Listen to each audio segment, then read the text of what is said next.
The audition was the same day as a Wales-England rugby match, and having set off from my home in Port Talbot, we hit the traffic just outside Llantrisant, about 14 miles from Cardiff. My phone began vibrating in my pocket. I looked at the screen, and it was Dad, who was already at the venue. "The people are already going in," he said, with an audible scowl. "Stop worrying," I said. "They're probably contestants from an earlier round of auditions." But however much I tried to reassure him, I couldn't calm his nerves. He kept on calling me as we made our way up the M4. I had been strangely subdued on the drive up, but once I reached the concert hall, all that changed.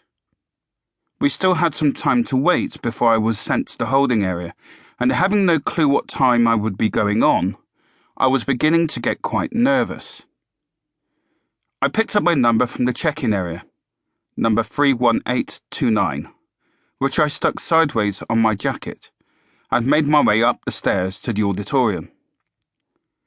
The holding area was a bar behind the upper circle, and it was a very busy room, with hundreds of people scrambling round for seats and plenty of film crews to capture every moment of rehearsal on tape. Through the walls, we could hear the proceedings of the previous group. The noise of the audience rippled through, as did the sound of the dreaded buzzer. That silenced the crowd in the holding room immediately. It was something none of us wanted to hear when it was our turn to be on stage. I'd read advice online from previous contestants who suggested you should make as much noise as possible, dress wildly, and practice hard to make sure you ended up on film.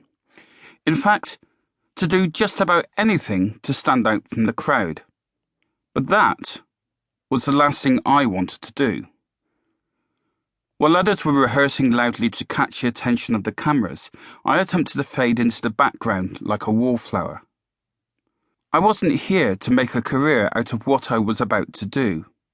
Instead, I was here to finish a journey that had started at the age of 6. Singing was something I loved doing, but I could see no future in it. "Hi there, can I ask what you're here to do?"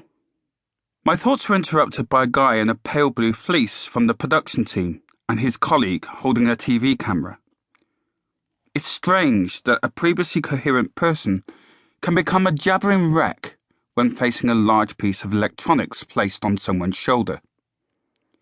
It took me some time to pluck up the courage to even say a very weak hello. It was right about then that I started to have second thoughts about being there. I didn't really know what to say and ended up blurting out the first thing that came into my head. "I'm here to sing opera," I told the guy. "It's something I feel I was born to do." "That's great," the guy replied. "How about singing something for us here and now, a cappella?" I responded with a very nervous look towards Jules and a very fast shake of the head. "I don't want to do that," I said. I wanted to go back to being the wallflower. I felt I wasn't the kind of person who should be in front of people in full view. I felt fat and slightly scruffy. The suit I was wearing was all I could afford, and for some reason I had insisted on buying one that was too small in the chest, but at the same time too long in the arms. The last thing I wanted to do was draw further attention to the fact that I didn't really belong here. Reluctantly, the member of the production crew accepted my refusal to sing. He finished our quick chat and moved on to another person. I tried and failed to find out when I would be on stage. This was disconcerting, as I always liked to be well prepared so as to perform at my best. But now I was faced with no warm-up area, no sound check, and no timetable.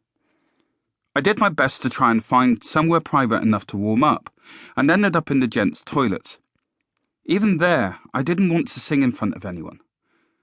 The moment I heard footsteps approaching, I pushed the lever of the tap as if to wash my hands. There appeared to be no way of warming up at all. After a while, I just gave up and returned to my seat next to Jules.